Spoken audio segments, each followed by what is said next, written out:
Luto na ang aking corn soup na may cubes of carrots, tapos may peas, and then flake chicken.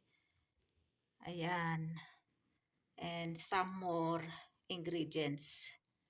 So, ayan, higop tayo ng sabaw para sa malamig na panahon. Ayan, masarap ito, corn soup.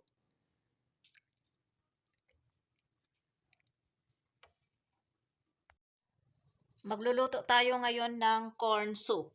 So, ito yung dinikdik na mais na dried corns, yellow corns. And then, peas, flake chicken, carrots, cubes, and then salt at saka black pepper. So, ilagay natin dito sa pressure cooker lahat para madaling maluto. Yan, ilagay natin lahat. Tapos yung corn.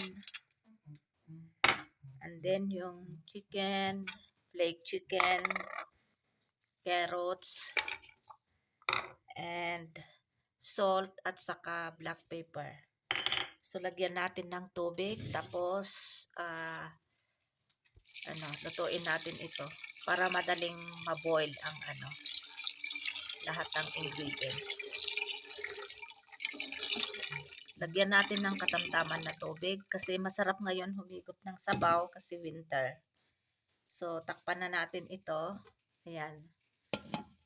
Lagyan natin ng yung pinakapayong niya, perple tawag nila. Muna natin ito, isil natin.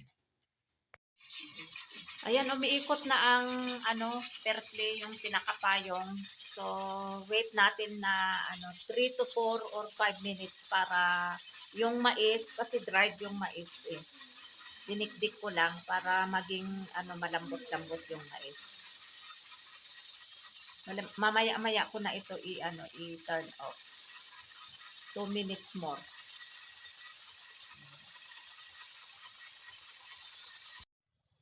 Luto na itong binoil ko dito sa pressure cooker, malambot na. Kaya lagyan ko ito ng diluted na corn flour kasi walang cornstarch dito, kaya dinilute ko ito sa tubig para malapot-lapot.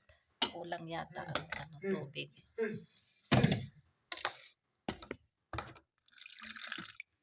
Ayan.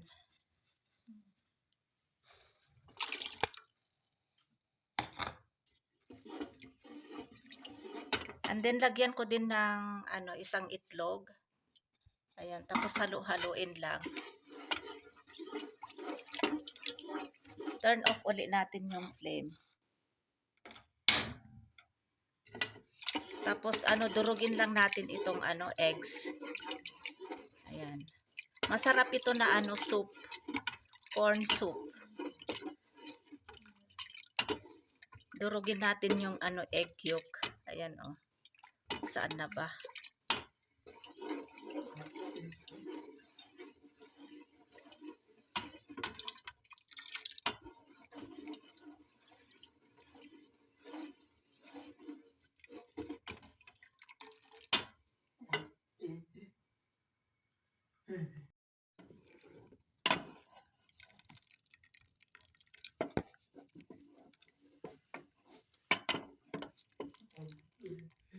Ayan, masarap itong corn soup na ito.